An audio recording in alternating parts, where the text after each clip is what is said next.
bonsoir à tous. Ici Germain Kouassi avec une gorge complètement nouée. Au nom de la communauté et de la Web TV Ivoire TV, je vous annonce le décès de notre sœur Madame Adepo Jeanne, née Kwanza Amwale Jeanne d'Arc. Née le 1er février 1967, elle a été rappelée auprès de notre Seigneur le 5 octobre 2016, à l'âge de 49 ans. Madame Adepo laisse bien sûr derrière elle un mari, 5 enfants et des communautés inconsolables. Madame Adepo était celle-là qui avait un grand cœur, qui a rendu service à plus d'un ici, qui a fait partager ses bons offices à toute la communauté, aussi bien à New York que dans certains États des États-Unis. C'est dans cette optique, bien sûr, que nous voudrons lui rendre hommage. Recueillons les avis de certains responsables de la communauté.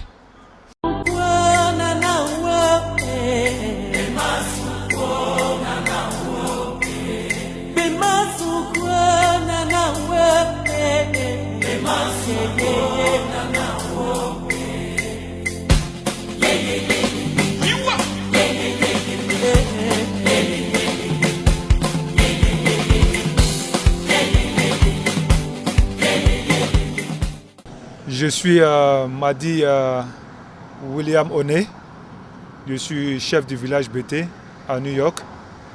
Voilà, aujourd'hui je crois que nous avons perdu une grande dame, une personne qui a vraiment marqué la communauté ivoirienne à New York, sinon je dis aux États-Unis, plus particulièrement ma personne. Et surtout le village BT de New York. 17 femmes, je peux pas expliquer comment est-ce que je l'ai connue, mais vraiment, je voudrais cerner quelques points. Il faut dire qu'au funérail de ma mère, cette dame, je ne sais pas d'où est-ce que c'est venu, elle m'a vu et elle m'a dit, voilà, chef, je vais partir avec toi au pays. Je l'ai regardé et je lui ai dit, mais ok.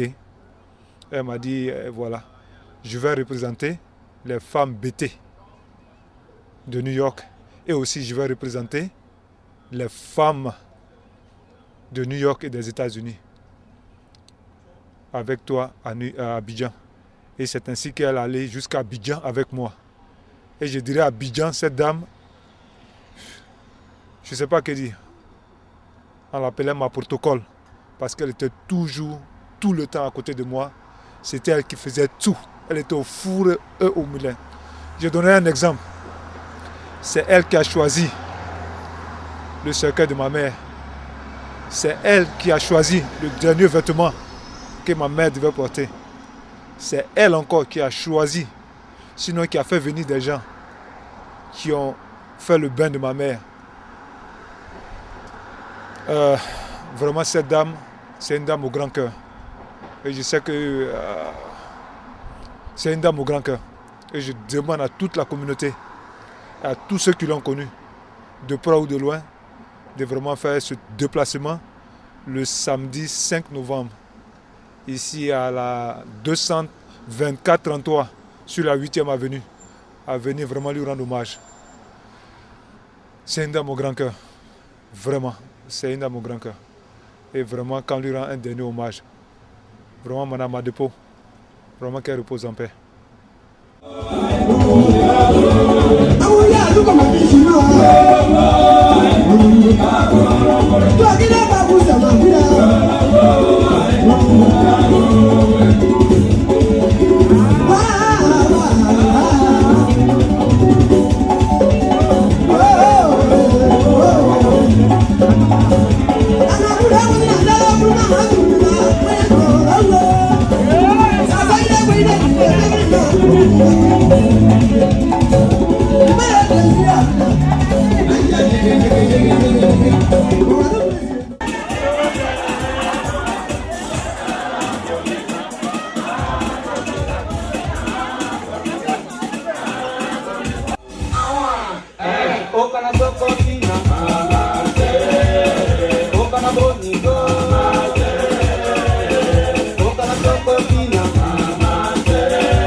Moi, c'est François Nzi.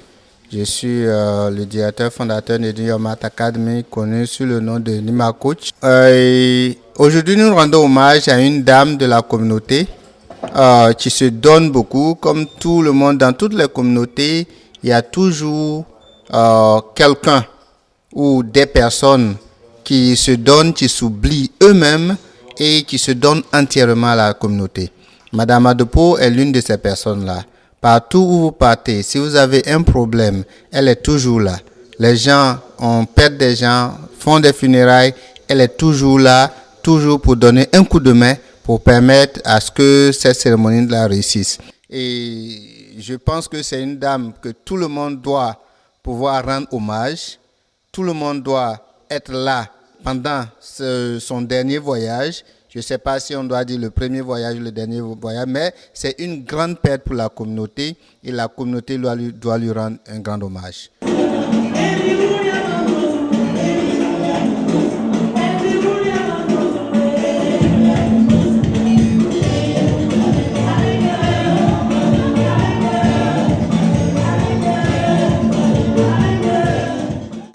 Bonsoir et merci à Ivoire TV pour cette opportunité.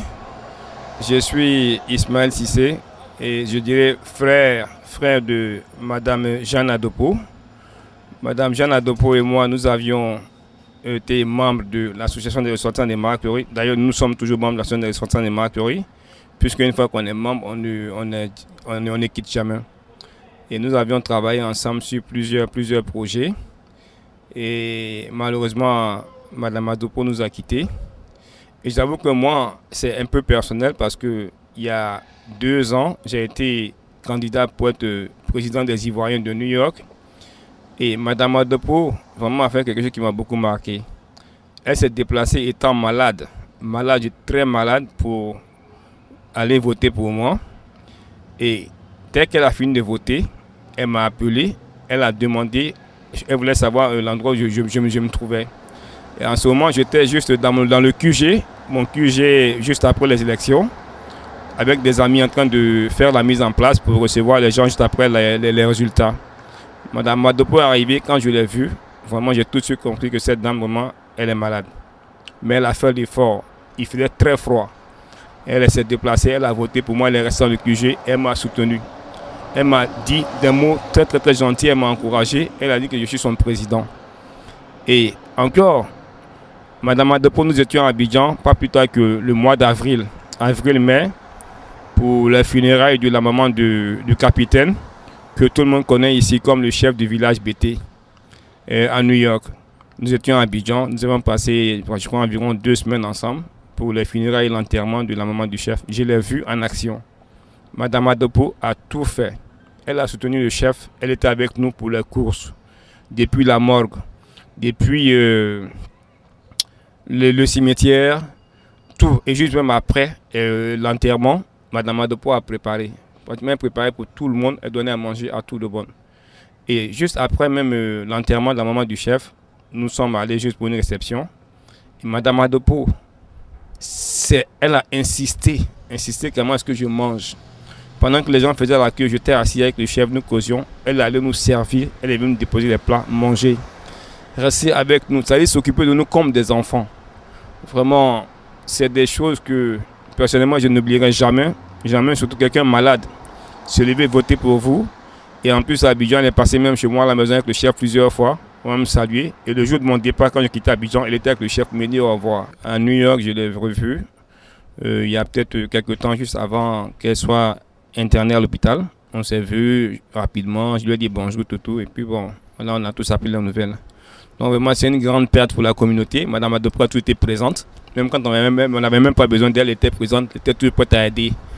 Et c'est vraiment une perte, c'est une grande perte pour la communauté. Et personnellement, je suis touché. Et je prie le bon Dieu qu'il accepte auprès de lui et que tous ses péchés soient pardonnés. Sa famille, vraiment, M. Adopo, aux enfants, disons beaucoup de courage, qu'ils acceptent leur maman. C'était une grande personnalité. La communauté ici, elle a montré par A plus B que c'était même pas au niveau de la Côte d'Ivoire seulement, mais au niveau de toute la communauté. On vient même d'apprendre que Mme Adopo était membre dans le bord de la salle des Maliens. C'est des choses vraiment, bon, moi je ne suis pas surpris parce qu'elle aime les gens gentils, toujours disponible. En tout cas, que Dieu ait pitié de son âme et nous qui sommes vivants, que Dieu nous donne une bonne fin et que chacun vraiment puisse la soutenir la famille pour les funérailles de Madame Adopo. Merci encore à Ivoire TV pour tout ce que vous faites pour moi, pour la diaspora. Sans vous, vraiment, je dirais que nous ne sommes presque rien. Les gens ne verront pas ce qui se passe ici à New York. Merci et que Dieu continue de vous aider en tout ce que vous faites. Merci et mes condoléances à tout le monde. Merci.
Vous l'avez découvert ici. Encore un hit que vous avez découvert. Ivoire TV. Ivoire TV.